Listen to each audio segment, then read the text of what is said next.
अगर आपके भी मन में अक्सर बुरे विचार आते हैं, गंदे और अश्लील विचार चलते रहते हैं, तो आपको ये बौद्ध कहानी जरूर सुननी चाहिए। एक गांव में एक जवान लड़का रहता था। वह बहुत परेशान था क्योंकि उसका मन उन्हीं चीजों के बारे में सोचता रहता जिसके बारे में वो नहीं सोचना चाहता था। वह अपनी छोटी छोटी क्षणिक खुशियों के लिए अपने दिन का ज्यादातर समय बर्बाद कर देता और फिर बाद में इसके लिए पश्चाताप करता, लेकिन वो ना चाहते हुए भी अगले दिन फिर उन्हीं आदतों को दोहराता। वह अपने माता पिता का अकेला लड़का था।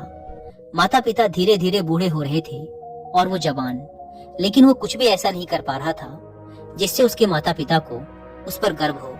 वह जानता तो था कि वह अपने समय और जिंदगी के साथ गलत कर रहा है, लेकिन वो बहुत कोशिश करने के बाद भी खुद को बदल नहीं पा रहा था। वह अपनी समस्याओं के बारे में दूसरे बड़े लोगों को बताता और लोग उसे तरह तरह के सुझाव देते, लेकिन फिर भी कुछ भी बदलाव नहीं आ रहा था। अब तो उस लड़के को भी ऐसा लगने लगा था कि उसका बाकी का जीवन ऐसे ही मानसिक बोझ और बुरी आदतों के साथ बीतने वाला है। इसीलिए अब वह बहुत ही उदास और परेशान रहने लगा था। एक दिन ऐसे वह अपने विचारों में खोया हुआ अपने गांव के तालाब के किनारे बैठा हुआ था। तभी पीछे से उसका एक मित्र भागता हुआ आया और बड़े उत्साह से उसके कंधे पर हाथ रखकर बोला, मित्र, मुझे तुम्हारी सभी समस्याओं का समाधान मिल गया है। अपने मित्र के मुंह से यह बात सुनकर वह लड़का बहुत खुश हो जाता है और पूछता है, क्या समाधान मिला मेरी समस्याओं का? लड़के के मित्र ने कहा, ध्यान। ध्यान तुम्हारी सभी समस्याओं का समाधान है। लड़के ने कहा, यह ध्यान क्या होता है? मित्र ने कहा, कल हमारे गांव में एक बौद्ध भिक्षु भिक्षाटन के लिए आए थे। गांव के सभी लोग उन बौद्ध भिक्षु से अपनी अपनी समस्याओं का समाधान पूछ रहे थे, तो मैंने सोचा कि मैं भी तुम्हारी समस्या का समाधान पूछ ही लेता हूँ। तो मैंने उन बौद्ध भिक्षु से अपने मन को काबू में करने का तरीका पूछा। मेरा प्रश्न सुनकर उन बौद्ध भिक्षु ने ज्यादा तो कुछ नहीं कहा, बस इतना ही कहा कि ध्यान जीवन की सभी समस्याओं का समाधान है। मैंने सोचा कि तुम्हें ध्यान के बारे में पता होगा, इसीलिए मैंने उन बौद्ध भिक्षु से ध्यान के विषय में ज्यादा कुछ नहीं पूछा। अपने मित्र की बात सुनकर उस लड़के ने कहा, मुझे उन बौद्ध भिक्षु से मिलना है। वह लड़का और उसका मित्र बौद्ध भिक्षु को ढूंढने निकल पड़ते हैं।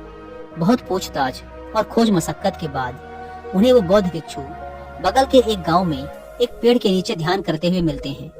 वे दोनों उस बौद्ध भिक्षु के पास जाकर बैठ जाते हैं और उनकी आंखें खुलने का इंतजार करते हैं। थोड़ी देर बाद जब बौद्ध भिक्षु अपनी आंखें खोलते हैं तो वो उन्हें प्रणाम करते हैं और कहते हैं, आपने ये तो बता दिया कि ध्यान जीवन की सभी समस्याओं का समाधान है, लेकिन आपने ये नहीं बताया कि ध्यान है क्या? बौद्ध भिक्षु ने कहा, ध्यान क्या है इसको मैं शब्दों में समझा पाऊं इतनी मुझ में सामर्थ्य नहीं, लेकिन अब क्योंकि तुम लोगों ने प्रश्न किया है तो मुझे कुछ न कुछ तो बताना ही पड़ेगा।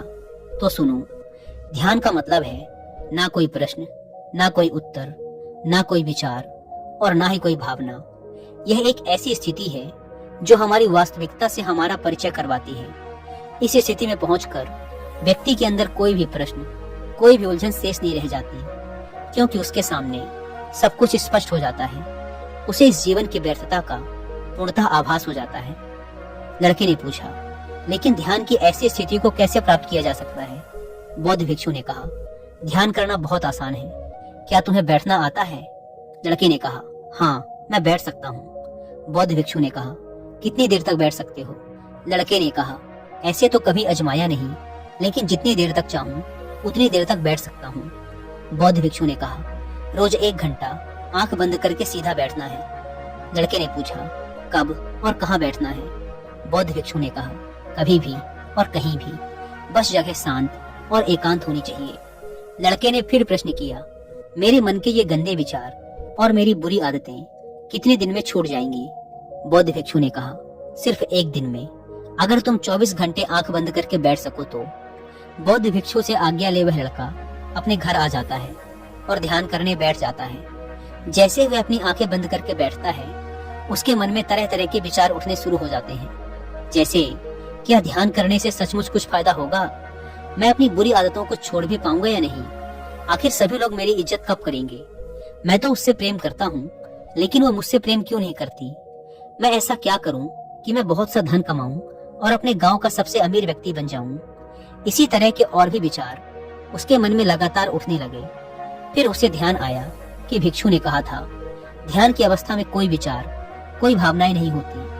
अब वह अपने विचारों को रोकने का प्रयास करने लगा, लेकिन क्या बहती नदी के पानी को कभी कोई रोक पाया है? वह लड़का भी अपने विचारों को नहीं रोक पाता और आंखें खोलकर बैठ जाता है और सोचता है, अब तक के जीवन में बहुत से काम किए, लेकिन इतना मुश्किल काम कभी न किया था। और वो बौद्ध भिक्षु बोल रहे थे कि ध्यान करना बहुत ही आसान है।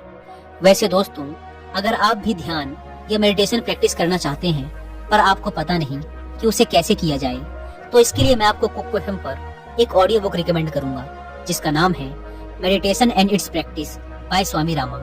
ये ऑडियो बुक आपके लिए एक गाइड है जो स्टेप बाय स्टेप आपको मेडिटेशन के बारे में समझाती है। यह ऑडियो बुक आपको ध्यान का अभ्यास करने का एक एग्जैक्ट आइडिया देती है और साथ ही साथ मेडिटेशन की शुरुआत में आने वाले चैलेंजेस और उसके सॉल्यूशंस के बारे में भी बताती है। इसके अलावा कुक एफएम पर मेडिटेशन के ऊपर हिंदी में एक कोर्स भी है जो मुझे पर्सनली काफी पसंद आया। उसका नाम है घर बैठे सीखो मेडिटेशन। आप चाहें तो इसे भी सुन सकते हैं। यह 11 दिनों का एक well organised complete meditation course है जो डेफिनेटली आपकी बहुत हेल्प करने वाला है। इन दोनों ऑडियो बुक्स के अलावा भी कुक एफएम पर 10,000 से ज्यादा ऑडियो शोज अवेलेबल हैं जिन्हें आप अपनी मनपसंद लैंग्वेज में सुन सकते हैं। इन ऑडियो बुक्स और कोर्सेज को सुनते समय कुक एफएम के ऐड नोट्स फीचर का यूज करके आप इनकी इंपॉर्टेंट बातों के नोट्स जरूर बनाएं ताकि आपको ये ऑडियो शोज बार बार न सुनने पड़े। और अगर आप रात में सोते समय इन ऑडियो शोज को सुनते हैं तो इस ऐप के स्लीप टाइमर फीचर का यूज जरूर करें ताकि यदि आप सुनते सुनते सो जाएं तो ये ऑडियो शोज खुद ही बंद हो जाएं। इस प्लेटफॉर्म का मंथली सब्सक्रिप्शन पड़ता है 99 रुपीज का, लेकिन अगर आप यूज करते हैं कूपन कोड WI50 तो आपको इसके फर्स्ट मंथ के सब्सक्रिप्शन पर मिलेगा 50% का डिस्काउंट, यानी ये आपको पड़ेगा 99 की बजाय सिर्फ 49 रुपीज का। ऐप को डाउनलोड करने की link description and first comment पर मिल जाएगी। आइए कहानी पर वापस लौटते हैं। वह लड़का उन बौद्ध भिक्षु से मिलने दोबारा अपने घर से निकल पड़ता है और उनके पास पहुंचकर कहता है, आपने तो कहा था कि ध्यान करना बहुत ही आसान है, लेकिन यह तो मुझे दुनिया का सबसे मुश्किल काम लग रहा है। मेरे बहुत प्रयास करने के बाद भी मेरे मन में विचार उठने बंद ही नहीं हो रहे हैं। बौद्ध भिक्षु ने कहा, लेकिन तुमसे विचारों को रोकने के लिए किसने कहा है?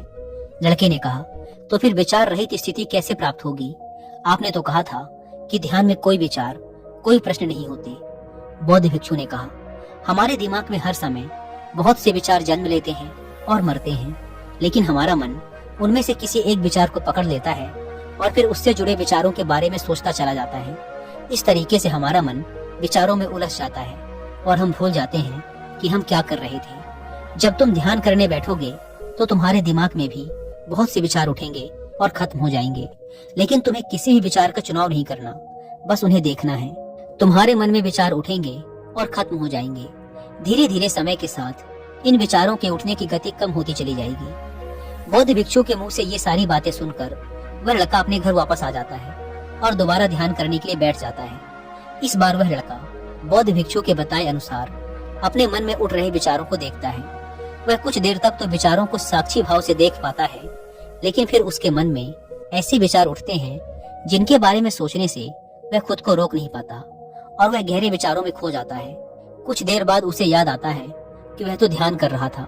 वह दोबारा विचारों को देखने का प्रयास करता है, लेकिन इस बार उसका मन दूसरी चाल चलता है। अब उसके मन में अश्लील विचार उठने लगते हैं। वह लड़का सोचता है कि ध्यान जैसी पवित्र स्थिति में ये अश्लील विचार क्यों उठ रहे हैं। वह अपने मन में उठ रहे अश्लील और गंदे विचारों को रोकने का बहुत प्रयास करता है, लेकिन वो उन्हें रोक नहीं पाता। उसके मन में लगातार बस ऐसे ही विचार उठ रहे थे। बहुत देर तक प्रयास करने के बाद जब वह लड़का परेशान हो जाता है तो वह ध्यान से उठकर सीधा उन बौद्ध भिक्षु के पास पहुंचता है और कहता है, मैं जब भी अपनी आंखें बंद करके ध्यान करने के लिए बैठता हूँ तो मेरे मन में सिर्फ अश्लील और गंदे विचार ही आते हैं। बौद्ध भिक्षु ने कहा, कोई भी विचार अच्छा या बुरा नहीं होता, इसीलिए किसी भी विचार को बुरा समझकर उसे जबरदस्ती दबाने का प्रयास मत करो, क्योंकि हमारे द्वारा विचारों का विरोध ही उन्हें और भी शक्तिशाली बनाता है। इसीलिए किसी भी विचार का दमन करने का प्रयास मत करो, क्योंकि इस मन की प्रकृति ही ऐसी है कि हम इसे जिस चीज के बारे में सोचने से रोकते हैं यह उसी चीज के बारे में सबसे ज्यादा सोचता है। इसीलिए तुम्हारा विचारों को रोकने का प्रयास व्यर्थ है, और जिन विचारों को तुम गंदे व अश्लील विचार कह रहे हो वो विचार भी तुम्हारे जीवन का एक हिस्सा है। इंसानी जीवन को आगे बढ़ाने के लिए इन विचारों का उठना भी जरूरी है। एक बात हमेशा याद रखना कि जीवन में हम जिस भी चीज को अस्वीकार करते हैं हमारा मन उसी चीज में सबसे ज्यादा रस देने लगता है। इसीलिए जीवन की किसी भी सच्चाई को नजरअंदाज करने का प्रयास मत करो। हर चीज को स्वीकारो, तभी तुम उससे मुक्त हो पाओगे। लेकिन इसका मतलब यह नहीं कि तुम हर समय काम वासना के विचारों में ही डूबे रहो। तुम्हें यह समझना होगा कि काम वासना हमारे जीवन का एक छोटा सा हिस्सा मात्र है, पूरा जीवन नहीं। तो जीवन के इस पहलू को भी स्वीकारो और आगे बढ़ो, क्योंकि इस जीवन में इसके आगे भी बहुत कुछ जानने के लिए है। लड़के ने कहा,